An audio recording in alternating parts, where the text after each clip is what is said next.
이제 의결 정족수를 놓고 지금 여야의 공방이 격화되고 있는 상황을 지금 계속 보시는건데 여야 의원이 멱살을 잡는 상황까지 벌어졌어요. 그리고 이제 투표를 마친 후에 이재명 대표는 좀 화면을 보시면 약간 웃음기를 띠면서 유유히 걸어 나오는 저런 장면까지 지금 사진에 포착이 됐죠. 저 장면이 많은 의미를 함축하는 거 아니냐 뭐 이런 이야기도 있는데 우리 강성필 부대변인께서는 어떻게 보세요? 물론 젊은 의원들이다 보니까 혈기가 왕성해서 저렇게 또 멱살까지 잡는 모습을 보였는데 네네. 부적절하다고 생각을 하고요. 이재명 대표의 저 웃음 여러 가지 함의가 있는 건 맞습니다. 예. 지금 저 모습을 보면 누가 국민의힘을 여당이라고 생각하겠습니까? 그리고 어제 검찰에 김영현 전 장관의 공소 요지가 나왔잖아요.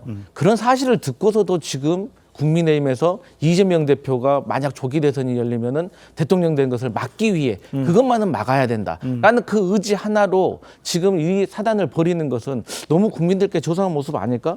그리고 이재명 대표도 머릿속으로 그런 생각을 했을 것 같아요.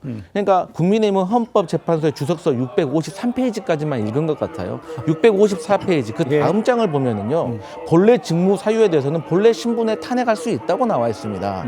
그리고 차재원 교수님께서도 말씀하셨지만 대한민국에서 한 사람 대통령은 지금 윤석열 대통령인 거예요. 현직 신분인 거예요. 그러니까 윤석열 대통령의 권한을 한덕수 권한대행이 가지고 있었던 거지 한덕수 권한대행이 대통령이 아닙니다. 네. 그렇기 때문에 151석이 맞고 또 여기에 대해서 이제 국민의힘이 권한쟁의까지 한다고 하니까 결국에는 헌법재판소에서 판결을 내리겠죠. 예. 그런데 저는 다시 이런 비상계엄으로 이렇게 벌어진 이 혼돈 사태에 대해서 아직까지도 국민의힘이 기승전결 이재명 탓이다라는 식으로 말하는 것은 너무 이제 무리수가 아닌가 이런 생각이 듭니다. 네, 말씀하시죠. 이 지금 민주당의 저 행태는 사실은 앞뒤가 안 맞는 것이 이전에 이상인 방통위 부위원장은 왜 탄핵하려고 그랬죠?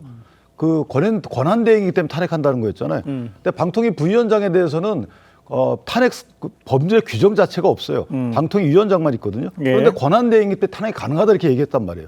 그럼 권한대행에 맞는 이 탄핵 가결 정족수를 적용해야 되는 게 맞는 거죠. 그러니까 앞뒤가 안 맞는 부분이 하나 있는 것이고 네. 또 하나는 물론 비상계엄에 따른 국가 혼란 이거 대통령이 잘못했어요. 국내심도 책임 있습니다. 자 그건 그것대로고 자 그 이후에 수습 과정에서 그러면 이거 왜 탄핵하죠?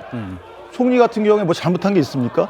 예를 들어서 정말 탄핵 사유가 있다면 조사 절차를 한번 거쳐보기라도 했습니까? 그냥 탄핵한 거잖아요. 솔직히 말하면 헌법재판관 임명 안 하니까 탄핵한 거잖아요. 네. 근데 헌법재판관 임명 안 한 거 국회도 안 했습니다.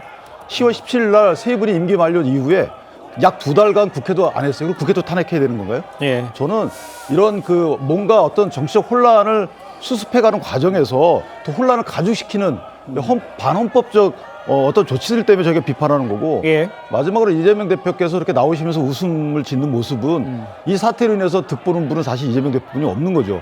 저기 누가 득을 봅니까? 국내심, 민주당 다 득보지 않습니다. 국가 득보지 않아요. 국민 득보지 않습니다. 오로지 이재명 대표 혼자만이 득보는 거 아니겠어요? 헌법재판소 재판관 임명 빨리 돼서 지금 6인 체제에서 가능하다는 거잖아요. 그러니까 심리가 가능하다고 헌법재판소가 밝히고 있는데도 불구하고 예. 마치 헌법재판소를 저희가 형해한 것이냐 이런 책임 추궁을 하고 있는데 앞뒤가 안 맞는 것이고 예. 그렇다면 국회 자체도 책임을 져야 된다. 그동안 2달간 임명하지 않은 거에 대해. 알겠습니다.